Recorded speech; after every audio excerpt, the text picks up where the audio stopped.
work of journalism has been to showcase the ongoing dire conditions in the Gaza Strip and how key certain outlets and certain media organizations, including Al Jazeera, have been to that line of effort. And that's something we will continue to not just say publicly, but we will raise privately with partners in the region. We'll continue to stress with our partners in Israel as well. Mm-hmm. Now, there are also dozens of Palestinian journalists who are currently detained by Israel. Overwhelmingly, they're not charged with anything. They're held under administrative detention and so on. Do you call on the Israeli government to either charge those journalists that are being held under administrative detention or let go? Look, Saeed, we've been clear and consistent that Israel needs to treat all detainees humanely, with dignity, and in accordance with international law, and the detainees' human rights must be respected. Beyond that, I'm just not, I don't have specifics as it relates to these specific cases to speak to. But certainly you urge the Israelis to release those who are not charged with anything if they don't charge them. I'm not going to speak to specific cases in the judicial system that I'm not tracking, but what I want to say again is that we've been clear and consistent that Israel must treat all detainees humanely. Okay, a couple more quick ones. Was there any communications with the Palestinian Authority from U.S. officials to the Palestinian officials in the aftermath of the assassination of Ismail Haniyeh? I'm not aware of any specific conversations to read out. I'm happy to check if there's anything, Said, but I'm not aware of. Okay, and lastly, I want to just bring to your attention that an Israeli lawmaker was asked about the alleged rape of the Palestinian detainee, and he basically said, yes, it is legitimate. And as we look at the story, it is really appalling. I mean, it seems, pardon me for the graphic description that I'm about to describe, but they took a cell phone and they shoved it up his gluteus maximus all the way to the intestine, and they were calling the phone. Said, the Israeli soldiers. This is documented. So I mean, how don't you find this appalling? We are aware of these concerning reports, and of course, if they are true, they are appalling. The IDF itself has indicated that it is looking into these allegations, and we, of course, welcome that. It is essential. No one is above the law, and so we are going to let the process play out here. But of course, these reports are incredibly concerning. But there is an investigation taking place, and therefore I don't want to offer any judgment until that process has concluded. Okay, and lastly, on the negotiations, any update on the negotiations? Are they ongoing? Are they likely to resume?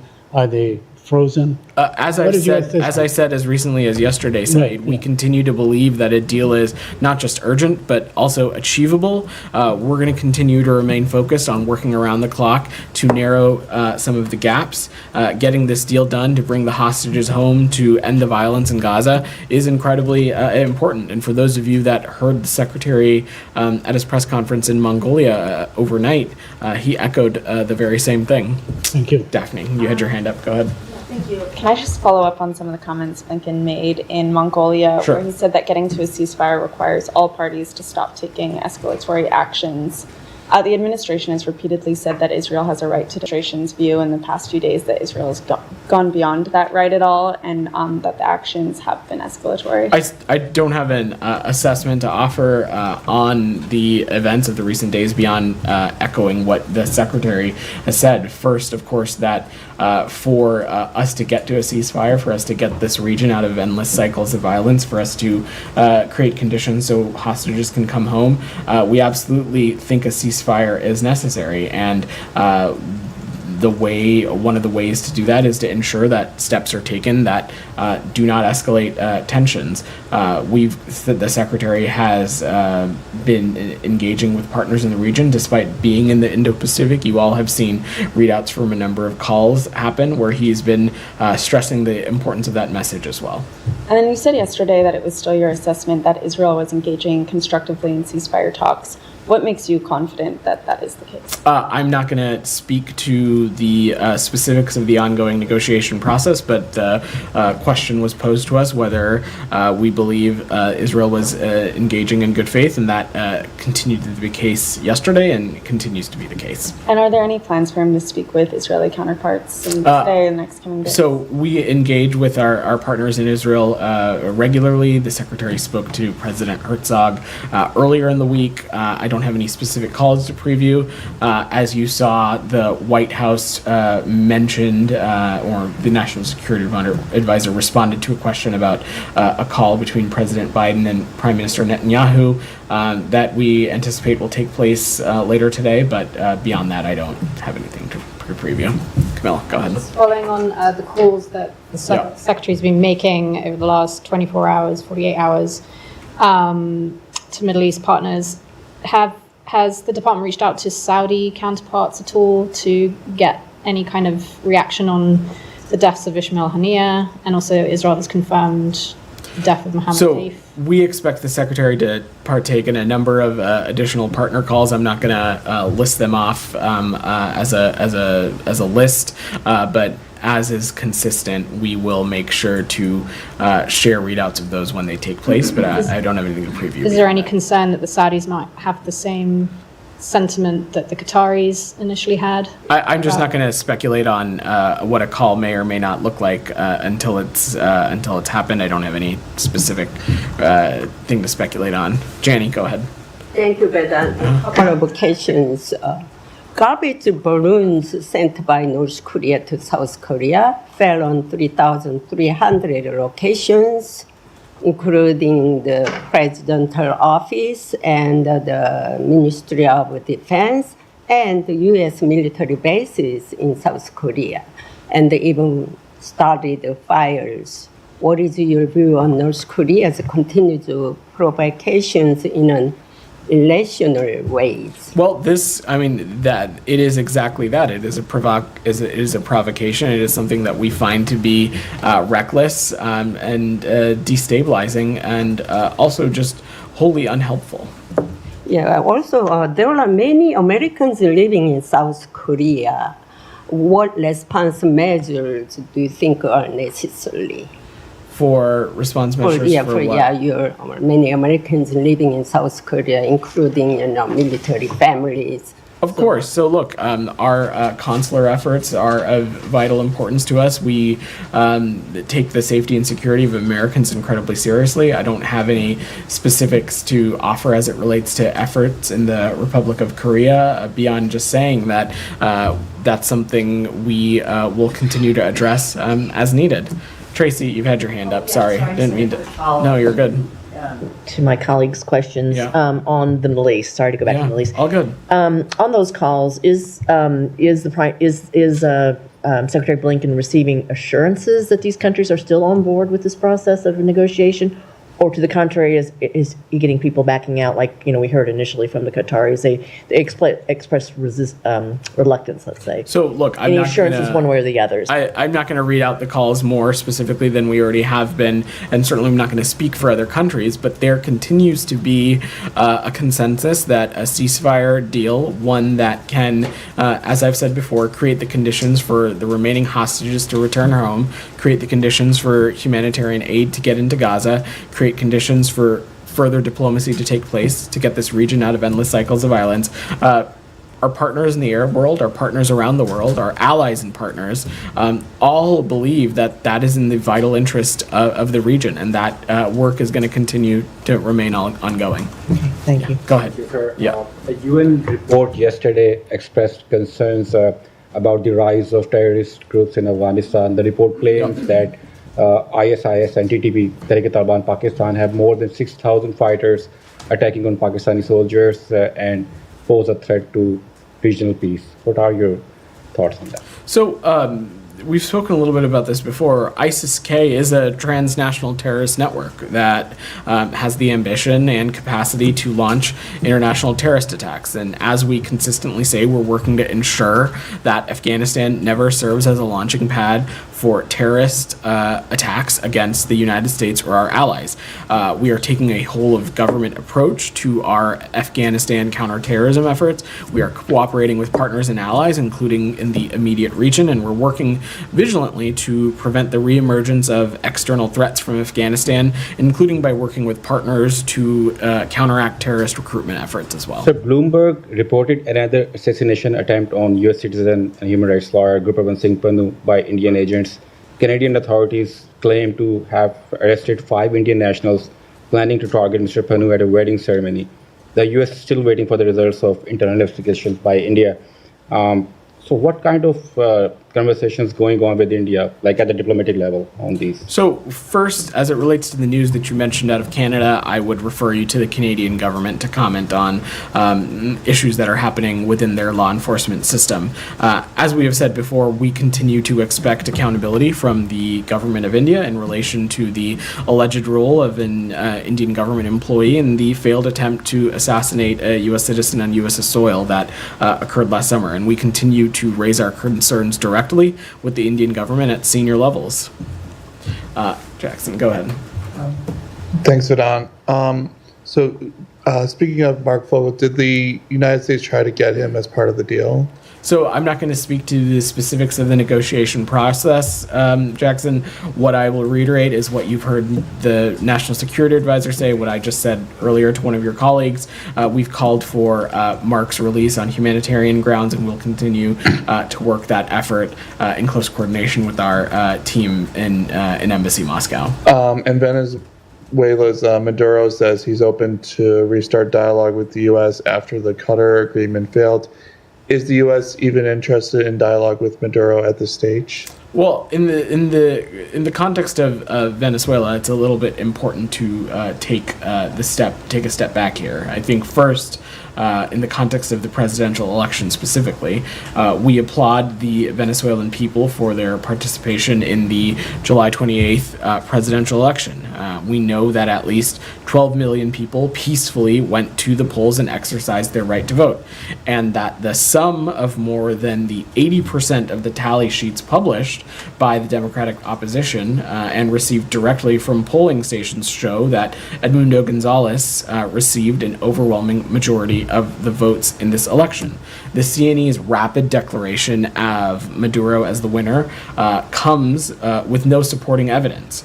And meanwhile, Venezuelan opposition and civil society provided decisive evidence showing that Edmundo Gonzalez received a majority of the votes in this election. It's been 4 days since this election happened. Any polling station data or results the CNE releases now would require close scrutiny, and so we're continuing to consult with our international partners on appropriate next steps. And has the U.S. received a letter from Israeli Foreign Minister Katz stating Israel is not interested in an all-out war, but the only way to prevent it is the immediate implementation of Resolution 1701. What does this say about the risk of escalation along the Israeli-Lebanese border? I'm not tracking a letter, but what I can say is that the contours of that is what the United States, at least what we've been speaking to, specifically in the context of ensuring a diplomatic resolution along the blue line. Of course, you heard me talk a little bit about this on Monday and Tuesday as well. Of great importance to us continues to be creating the conditions so civilians on both sides of the border, both in Israel and in Lebanon, are able to safely return home. And just go ahead. I'm going to work. Thank you very much. Thank you. Go ahead. Yeah, go ahead. In the back. I want to ask about how many times the USA asked Israel to investigate itself, and what is the result? Look, over the course of this conflict, let's be clear about something first. Israel has every right to defend itself from terrorist attacks and threats, and to hold account the Hamas terrorist actors that conducted the horrific October 7th attacks on the Israeli people.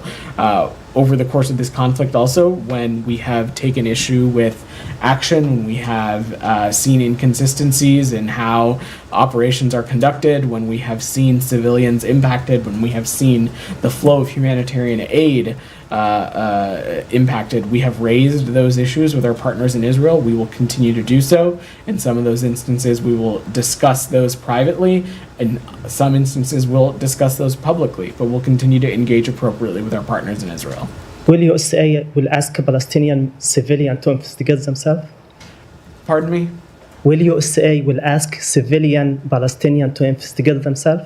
I'm not sure I follow your question. When it comes to our partners in Israel and their conduct around certain operations, when we have needed or solicited additional information, we have done that, and we engage with our partners in Israel around the clock, and will continue to do so. Go ahead in the back. Thank you. It's great that Vladimir Kara-Murza is free. There are Armenian POWs in the jails of Azerbaijan for 4 years by now. And there are Armenian local politicians from Nagorno-Karabakh, again in the prisons of Azerbaijan for nearly 1 year, after Azerbaijan launched another unprovoked attack last fall. According to Freedom House, after Karabakh's territory came under Azerbaijani control, Karabakh is the most unfree territory in the world. It's worse than North Korea, it's worse than Venezuela, Syria, Afghanistan, you name it.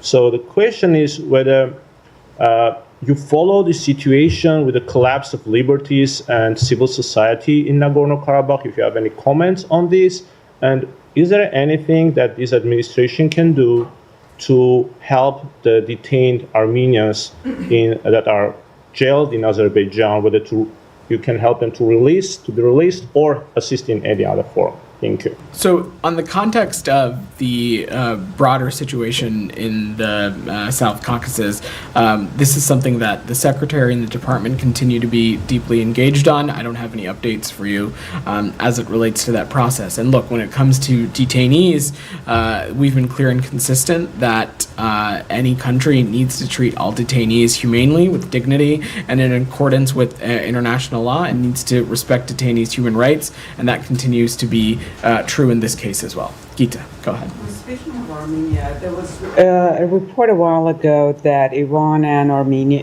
is going to be supplying Armenia with weapons. Both countries have denied it. I was wondering if this is on the State Department's radar. I don't have any comment on that, Gita. Okay. One other question on the region. Yeah. I know you talked about the suspension of aid to Georgia yesterday. Yep. Yeah, I was wondering, why isn't the U.S. government not targeting the former Prime Minister, Ivanishvili, who's thought to be behind all these changes in Georgia that the U.S. administration thinks is a backslide on democracy? So, Gita, I just am not going to get into the habit of previewing specifically what actions the United States may or may not take, just beyond saying that we, of course, continue to have tools at our disposal and arsenals in our toolbox to hold relevant entities accountable should we need to, including in the context of Georgia. But I'm not going to get into it beyond that. Okay. Go ahead, Alex. Just to clarify, Yep. Is it under consideration? I'm just not going to speak to sanctions from up here, Alex. Thank you. Russian border guards left Armenian airport. Do you have any comment, any reaction to its implications to the region? Well, we'd spoken about this, Alex, I think, when this first happened. I think I want to say maybe it was almost a year or so ago, maybe more time, as I lose track of time. It was, of course, a concerning development then. I don't have any additional details behind this development. I'm happy to look into it, but certainly would be a welcome step in the right direction. Like, I find on Turkish-Armenian negotiation. I know we asked that a number of times this week. Do you have anything? I don't have any updates for you, Alex, beyond just saying that, as I said to your colleague in the back, this is something that the Secretary is deeply engaged on, and we're committed to. All right. Thanks, everybody. Middle East. Thanks.